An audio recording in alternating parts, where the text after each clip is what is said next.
Hello guys, कैसे हैं आप सब। आई होप कि आप सब बढ़िया होंगे, अच्छे होंगे और टकाटक होंगे। तो मैं हूं अमन बंसल और स्वागत है आपका हमारे YouTube channel eventual academic classes में। तो गाइस, आज हम क्लास 12 के फ्लैमिंगो बुक से थर्ड चैप्टर की बात करने जा रहे हैं। इससे पहले हम लोग फ्लैमिंगो बुक से दो चैप्टर, जिसमें पहला था द लास्ट लेसन और सेकंड चैप्टर था लॉस्ट स्प्रिंग, उसको कवर अप किया था। तो आज उसके हम थर्ड चैप्टर को आगे बढ़ाएंगे। तो गाइस, शुरू करते हैं।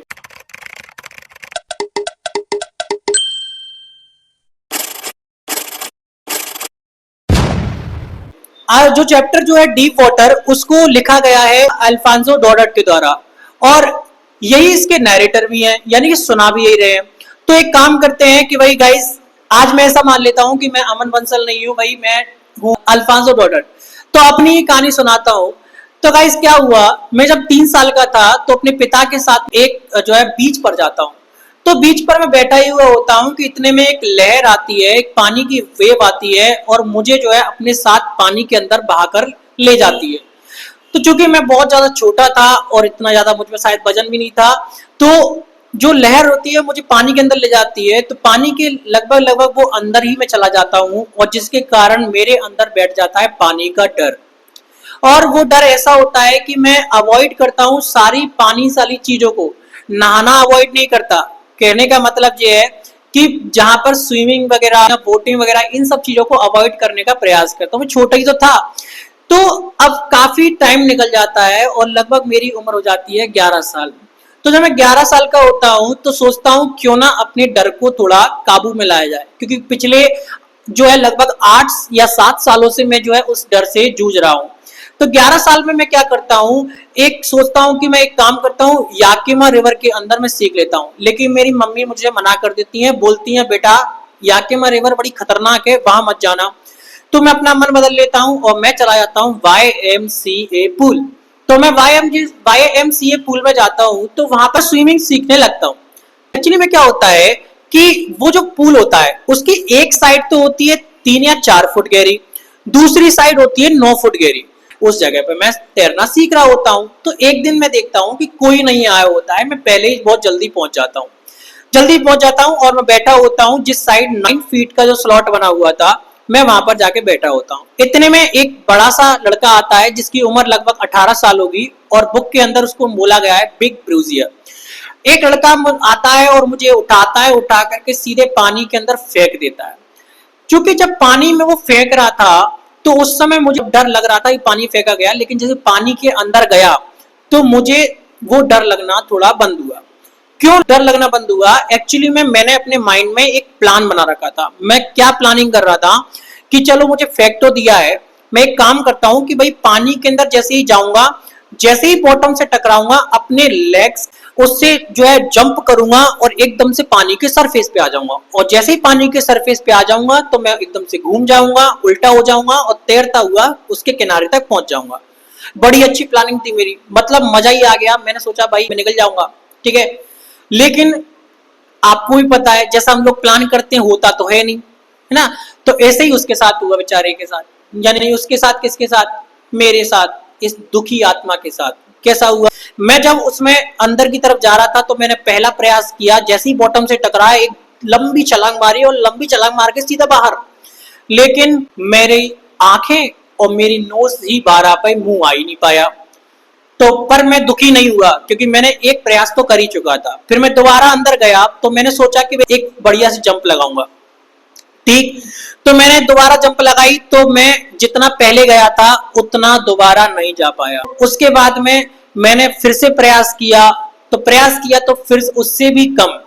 इतने में एक्चुअली में मैं बहुत ज्यादा थक चुका था 3 प्रयासों में, क्योंकि पानी के अंदर जो है मेरे हाथ पैर काम करना बंद कर गए थे। मुंह के जरिए जो है एक तरीके से मेरे कुछ पानी मेरे लंग्स में जा चुका था, ठीक है। तो मैं फिर भी प्रयास धीरे धीरे कर रहा था, लेकिन वो प्रयास विफल ही होता जा रहा था। फिर मैंने एट अ टाइम भाई एक तरीके से कंडीशन में थक गया पूरी तरीके से, तो एक सांस लेने का प्रयास किया तो पता चला वो पानी जो है मेरे अंदर चला गया। अब मैं बड़ा दुखी हो गया, ना कोई अब डर बचा था अंदर, क्योंकि भाई एंडिंग पॉइंट लग रहा था, भाई अब तो गया। मेरी आंखें धीरे धीरे बंद हो रही हैं और जो है मैं अनकॉन्सियस सा होता जा रहा हूँ। तो मैंने अपने प्रयास करना भी बंद कर दिए। अब उसके बाद में मैं बेहोश हो गया।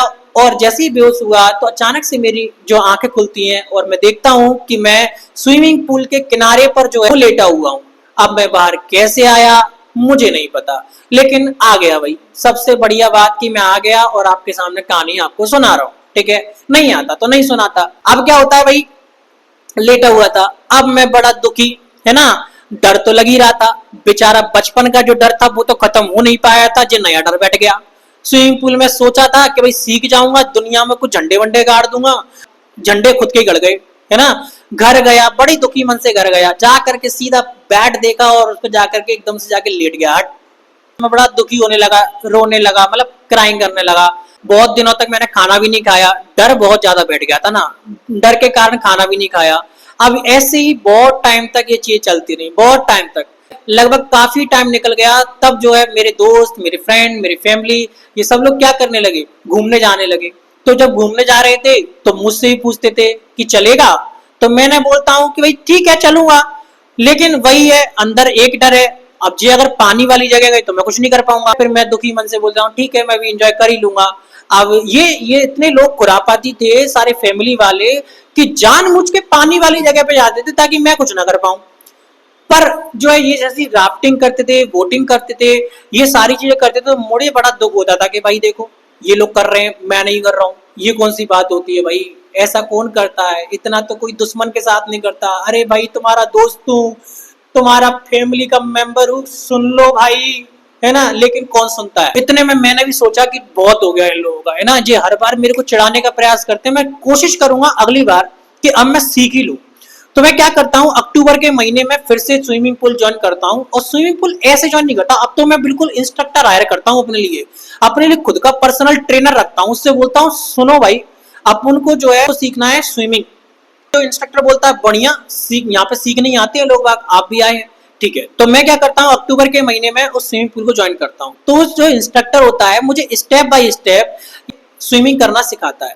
सबसे पहले वो क्या करता है, मुझे रस्सी से बांधता है, अरे पूरी तरीके से नहीं, मेरी कमर को रस्सी से बांधता है और बोलता है कि स्विमिंग पूल के एक छोर से दूसरी छोर तक जाओ, रस्सी बंधी हुई है, टेंशन मत लेना। लेकिन भाई है ना कि दूध का जला हुआ छाछ भी फूक फूक कर पीता है, भले ही रस्सी बंधी हुई है, डर तो है, लेकिन मैं धीरे से जो है एक तरीके से ठीक है सीखना तो है ही, चला गया। स्विमिंग पूल में जाता हूँ, रस्सी बंधी हुई है, तो मैं जो है धीरे धीरे धीरे उसको पार कर जाता हूँ।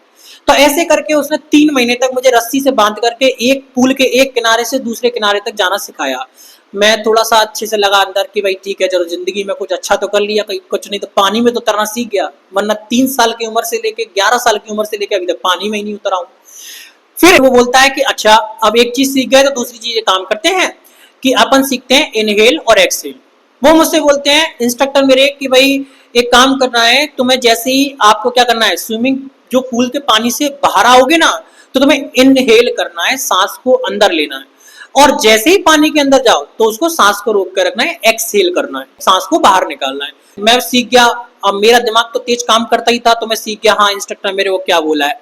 अब उसके बाद में तीसरा उसने बोला कि अब मैं तुम्हें सिखाऊंगा लेग से किक करना, पानी के अंदर जो पैरों को पैडल कैसे चलाया जाता है, पैरों को कैसे चलाया जाता है, हाथों से कैसे स्ट्रोक किया जाता है। अब मैं वही चीज सीख गया। तो सीखते सीखते कब 7 महीने निकल गए मुझे पता ही नहीं चला। शुरू किया था अक्टूबर में, पहुंच गया मैं अप्रैल में जाकर के देखता हूँ कि अब अरे अप्रैल आ गया, लोग 2-2 3-3 महीने में स्विमिंग सीख जाते हैं, मैं जो है 7 महीने में अब सीख रहा हूँ। लेकिन वही चीज है, इंस्ट्रक्टर ने बोला बेटा जी ले अपनी जिंदगी। मैंने बोला सर समझ में नहीं आया। उनने बोला बेटा तू सीख गया है, स्विमिंग पूल के चक्कर लगा जा। मैंने बोला सर रस्सी, तो उन्होंने बोला काय की रस्सी, अब तू बढ़िया जो है बिल्कुल अच्छी तरह सीख चुका जा। तो मैंने भी बोला कि ठीक है चलो सर बोल रहे हैं, कॉन्फिडेंट है तो मैं भी कॉन्फिडेंट हो ही जाता हूँ। तो मैं जो है स्विमिंग पूल में उतरता हूँ और स्विमिंग करता हुआ जो है दूसरे किनारे पर पहुंच जाता हूँ। लेकिन बीच में मुझे डर भी लगा था। बीच में डर क्या लगा था, अब जो है रस्सी तो बंदी नहीं है, स्विमिंग पूल के बीच में आ चुका हूँ, डूबना स्टार्ट किया तो बचाने वाला कोई भी नहीं आने वाला। अब तो दिमाग ही बिल्कुल खराब हो जाएगा मेरा कि भाई एक तरीके से, है ना। लेकिन जैसे भी तैसे मैंने डर पे काबू पाया और मैंने स्विमिंग पूल को पार कर लिया। मैंने 2-3 बार ऐसा किया और 2-3 बार में मैंने स्विमिंग पूल को पार किया, तो भाई तसल्ली मिल गई, अब तो तू सीख गया भाई, तू बिल्कुल अब तो जीवन में कुछ कर लेगा भाई। फिर भी मुझे पूरी तरह तसल्ली नहीं थी, मेरे को लगा कि अच्छा ये तो छोटी जगह है, स्विमिंग पूल है, अब कहीं मैं बड़ी जगह गया वहां पर जाकर के मैं डूब गया तो मैं जाता हूँ वहां की लेक ऑफ वेंटवर्थ। वो जो वहां से 2 किलोमीटर की दूरी तय करता हूँ, एक आइलैंड पे पहुंच जाता हूँ, 2 किलोमीटर तैर के जाता हूँ, लेकिन 2 किलोमीटर के बीच में भी मुझे जो है एक तरीके से डर लगा, क्योंकि पानी के बीच में मेरा जो है फेस अंदर की तरफ गया, तो लगा कि मैं डूब जाऊंगा, लेकिन मैंने अपने डर पे काबू पाया और मैं उस 2 किलोमीटर को भी पार कर पाया। तो उसके बाद में मैंने लास्ट चांस अपने आप को दिया, बेटा अब जो पार कर गया मैं समझ जाऊंगा कि तो अच्छी तरीके से स्विमिंग सीख गया, तो मैं जाता हूँ वार्म लेक। वार्म लेक होती है उसके एक पॉइंट से दूसरे पॉइंट तक, जो कि वहां की सबसे बड़ी लेक थी, उस लेक के एक किनारे से दूसरे किनारे तक लगभग लगभग तैरता हुआ जाता हूँ, और एक ही बार में मैंने एक डर को छू मंतर कर देता हूँ। ये थी कहानी किसकी? विलियम डगलस की। ठीक है, अब मैं अमन बंसल बन जाता हूँ। तो वही विलियम डगलस की कहानी थी। आई होप आपको जो है कहानी पसंद आई होगी और समझ में भी आई होगी। इसी के बेस पर वहां पर क्वेश्चन बनते हैं। अपन इसमें कुछ चीजें देख लेते हैं, जैसे इस कहानी के अंदर से कैरेक्टर स्केच बनता है विलियम ओ डगलस का। लिख सकते हैं कैरेक्टर स्केच कैसा है भाई। वो बहुत डरा हुआ होता है स्टार्टिंग में, फिर वो डिटरमाइन करके 11 साल की उम्र में सीखने का प्रयास करता है, फिर वो जब नहीं सीख पाता है उसके संग मिस एडवेंचर हो जाता है, दोबारा वो प्रयास करता है, ऐसे करके उसमें अपन कैरेक्टर स्केच के बारे में उसमें लिखेंगे। या फिर आप इस कहानी से क्या सीखते हैं, मैसेज ऑफ दिस स्टोरी, तो ये सीखा जाता है कि आप अगर किसी भी चीज के बारे में मन में ठान ले कि मैं ये कर सकता हूं, तो फिर आप उस चीज में अगर पूरी लगन से पूरी मेहनत से उसमें वर्किंग करते हैं तो आपको वो सफलता मिलती ही मिलती है, जैसे विलियम ओ डगलस को मिली। अगर वो डिटरमाइन ही नहीं करता तो जिंदगी भर अपने डर से लड़ता रहता, लेकिन लड़ नहीं पाता। ठीक है, लेकिन इससे कहानी से यही एंड निकलती है, आप अगर दृढ़ निश्चय बनाए, सेल्फ डिटर्मिनेशन करें, तो फिर आप किसी भी चीज को हरा सकते हैं, किसी प्रॉब्लम को हरा सकते हैं। तो गाइस आई होप कि आपको समझ में आया होगा। पिछले वाली वीडियोस के बारे में मेरे पास कमेंट डले हुए हैं कि सर ग्रामर के या फिर क्वेश्चन आंसर कब कराएंगे, तो गाइस चिंता ना करें, ग्रामर वगैरह वाला पोर्शन भी शायद हो सकता है मैं एग्जाम टाइम पे ज्यादा कराऊंगा, ताकि एग्जाम में आपकी प्रिपरेशन को हेल्प मिल जाए। और एक एक करके जैसे ही मुझे समय मिलता जा रहा है मैं धीरे धीरे चैप्टर को उसमें डालता जा रहा हूँ। तो आप मेरे साथ बने रहिए, कहानी हम सुनते रहेंगे, ऐसे ही सुनाते रहेंगे और मजेदार तरीके से एंजॉय करते रहेंगे। तो थैंक यू, बहुत बहुत धन्यवाद।